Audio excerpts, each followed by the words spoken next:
بل هغه ښځه چې پلار د هغې خوا کې نشته، مور یې نشته، وروڼه یې نشته، بل څوک نشته، یک یوازې تا ته ناسته او تا د ځان نه داسې باتور جوړ کړی برید تاسې تو کړي او څوک وله تېره کړي چې موږ هم څوک یو. مزه نه کوي دا خبرې.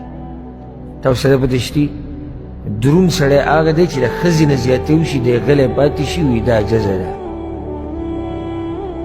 دا څه ناشنا خوی دی، دا ډېر دروند خوی دی. دا وړه خیر دی. ولې خیر دی؟ د زنانه د کمزوري ده او بله دا چې یوازې ده او موږ ته ناسته ده او د الله نه بعد دته موږ سره امیدونه دي. دا یو ناشنا دروند خوی دی او دا درز او غبه او دا په مخه جګړې او کنځلې او دا مزه نه کوي. که زما د خبرې غلطي وي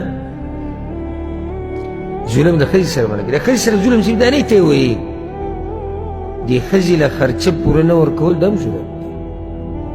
بیماره ده غریبه او ته کله وایې هغه جو پیسې ما مور له ورکړې او جو پیسې ما پلار له ورکړې او هغه جو زموږ د مشر ورور په لاس خرچه ده. دا هم پښتنو کې ګټه مسله ده. خرچه اکثر د چا په راځي؟ مشر ورور. نو که مشر ورور بایجان ووایي چې بهی دا ښځه دې پکې علاج ته لاړه شي یو ډېره ښه ده، که هغه ونه وي بیا خو مونږ سړي شو د پلار په ځای دی. عجیبه دا دی زموږ پښتانه په دې حقوقو کې هر څه لخبط کړي. یعنې د ورور سره به دومره مینه شروع کړي چې د ښځې نه به د خپې پیزار جوړ کړي.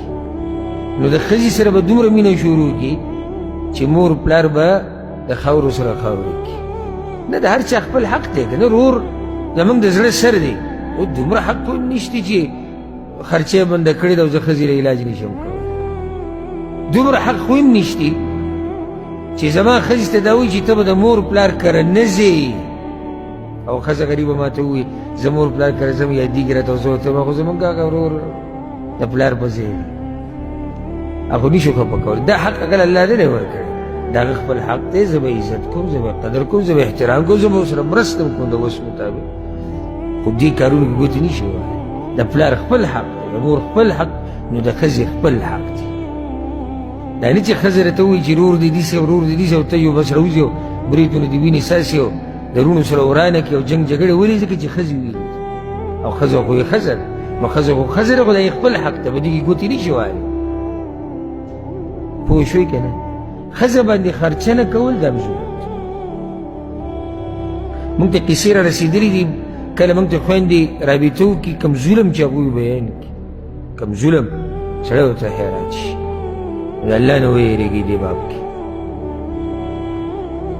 ښځه باندې خرچه نه کول، هغې له ښه خوراک نه ورکول، ښه جوړه جامه. دی په تا باندې حق دی چې هغې له به جوړه جامه ورکوي، له به خوراک ورکړي. دا په تا باندې حق دی. نو چې دا نه ادا کوې نو څه